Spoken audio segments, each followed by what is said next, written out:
Hello बच्चों, let's read out the questions. Question says two metallic blocks M1 and M2 of same cross-section area connected to each other as shown in figure.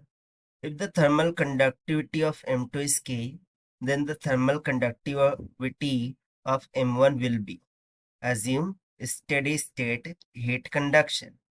So यहाँ पर हमें देख सकते हैं कि दो मेटालिक ब्लॉक्स हैं M1 और M2 दोनों को इस तरीके से जोड़ दिया जाता है कि यहाँ का जो टेम्परेचर है वो 80 डिग्री सेल्सियस की इक्वल होता है और इनिशियल यानी कि वन साइड का टेम्परेचर 100 है तो सेकंड साइड का टेम्परेचर 0 डिग्री सेल्सियस के बराबर है।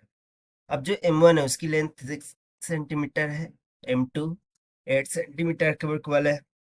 अब बोला जा रहा है कि यदि M2 का थर्मल कंडक्टिविटी K हो सो M1 की थर्मल कंडक्टिविटी कीजिए।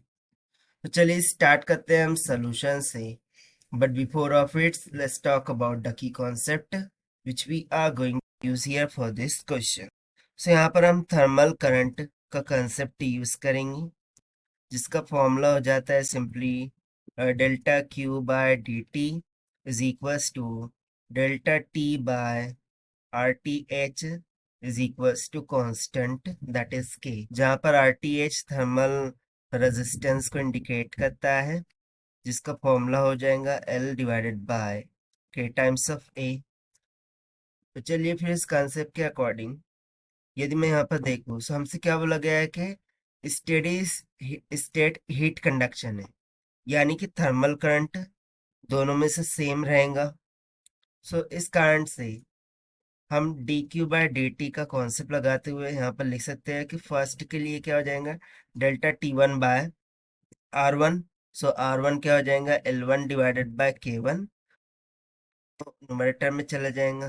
This must be equals to second के लिए delta T2 bye L2 divided by K2 और A ऊपर चला जाएगा। सो comparing on the both sides will get, तो देखिए ए तो यहाँ से कैंसिल आउट हो गया, ठीक है, उसको हम फॉरगेट कर देंगे। सो इसको हम फर्दर इस तरीके से लिख सकते हैं कि K1 into A times of final temperature minus initial.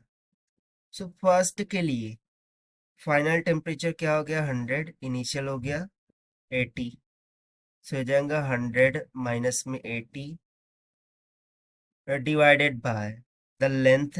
So length first के लिए दे रखी 16 सेंटीमीटर।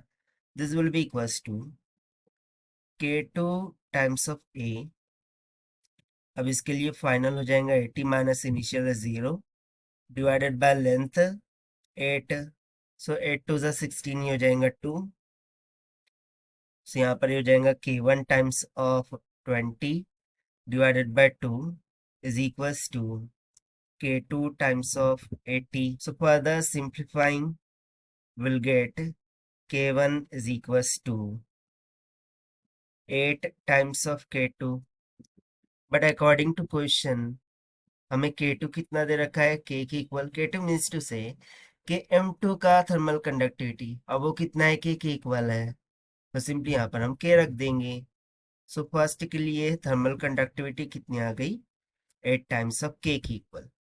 और देखिए यही हो जाएगा हमारा रिक्वायर्ड आंसर जो कि हमने फाइंड किया है by using the concept of thermal current according to option C is correct, so this is the required solution. I hope you understand well. Best of luck. Thank you.